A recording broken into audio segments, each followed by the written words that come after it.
Can you talk about removing aggravators? What does that mean, and does fasting help? The aggravators, one of my favorite topics because it is so important on the path of awakening, on the path of presence and purification. What are aggravators and how do we remove them? Aggravators are anything in the illusion that aggravates or stimulates our mind, especially, but also our body. What type of things can aggravate our body, which can affect our mind, which can affect our state of balance, our state of peace? Acids, eating the wrong foods, drinking the wrong drinks, taking in the wrong substances into this physical form can aggravate. This can add aggravation and throw us off of balance. What types of things aggravate the mind? Anything almost we can take in this world can aggravate the mind. What are some of the main aggravators that I've worked toward removing from my life, because I've recognized they aggravate me and they remove me from a state of peace and a state of balance? And remember, everything we're trying to do in the path of presence and purification and God's love is facilitate a state of peace, because the present moment, which is our main focus, is where the divine is where we receive these divine inspirations and these divine messages. But to be able to receive these, we have to remove the aggravators, right? So we want to facilitate a state of peace always. So how do we stop thinking? How do we stop thinking?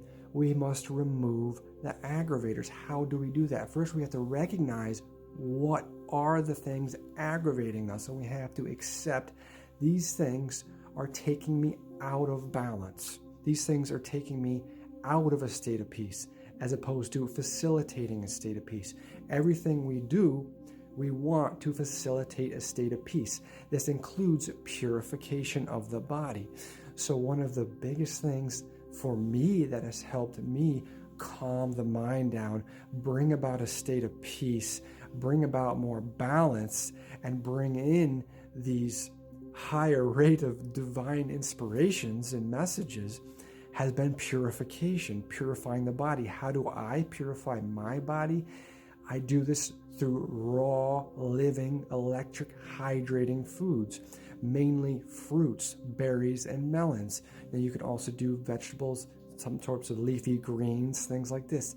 Now nuts and seeds, okay, but they're not as hydrating and they're not as detoxifying, because we're trying to also, purification is detoxification. We're trying to clean the vessel, because again, what's one of the greatest devotions to God?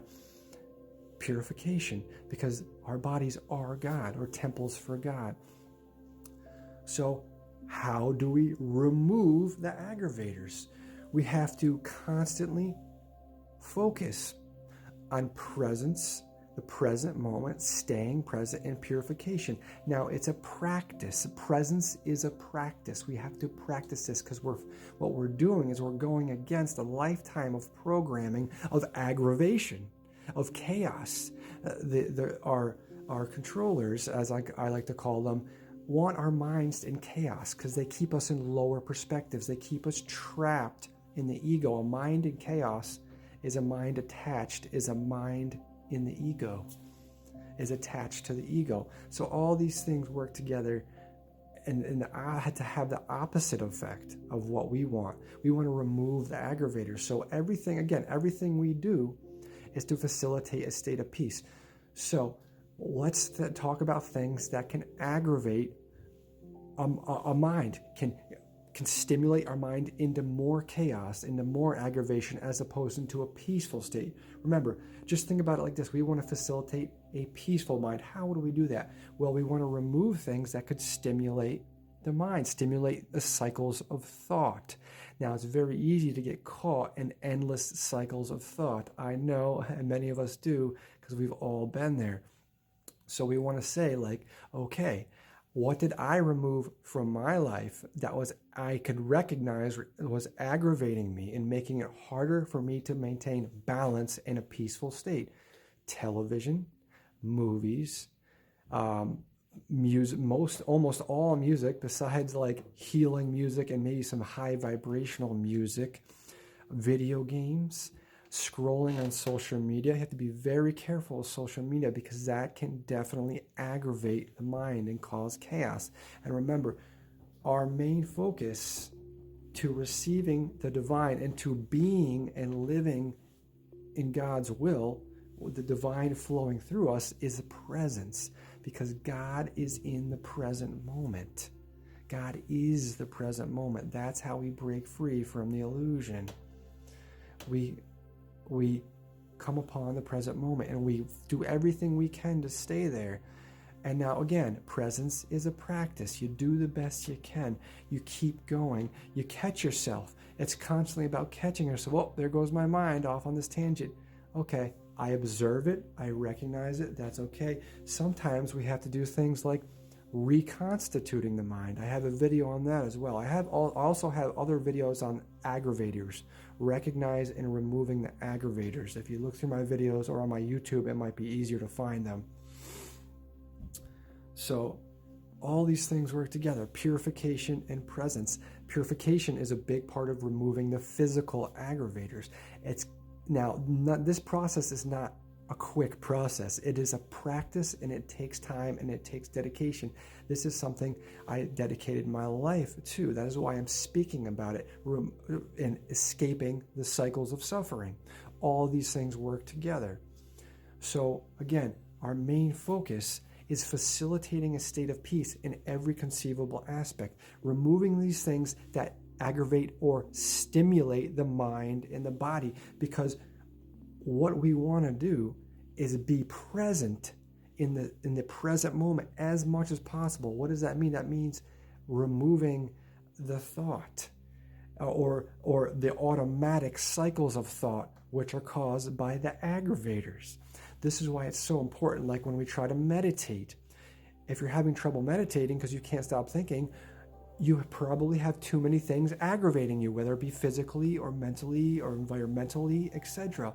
So these are all very important things to focus on when we are trying to facilitate a peaceful state. Stay present, and then through presence, this is God's love. This is how we channel God's love and be God's love. I am God's eternal love pouring forth. That is the present moment. That is how we are the divine. There's no need to worry, no need to fret, no need to care, no need to fear, no need to think, because in the present moment, all is divine. All is in divine, perfect timing, and everything is working out exactly how it's supposed to be. So remember, facilitating a peaceful state, standing in the center of the circle. I also have a video on that if you're interested in that. And if you have any other questions, please feel free to leave them. Thank you for leaving this question. I love expounding on the aggravators as much as possible because it is such an important topic. Just remember, we want to stay present. We want to not think. Basically, we don't need to think. We need to stay present because that is the divine. How do we receive divine inspiration? We release the need for thought and the attachment to the ego and to the illusion, and the divine will automatically come through us and will inspire us and will guide us. But to receive these messages, we got to reconstitute the mind. We got to clean the mind. We got to calm the mind. We got to clean and calm the body. All these things work together. I hope this answers your question a little bit at least. Again, you can kind of keep going on these type of subjects, these aggravators, facilitating a state of peace, things like this. Thank you for joining me on this beautiful night. I hope everybody has a blessed, beautiful night, and our cosmic beloved whispers us all sweetly to sleep. I am God's eternal love pouring forth. Namaste.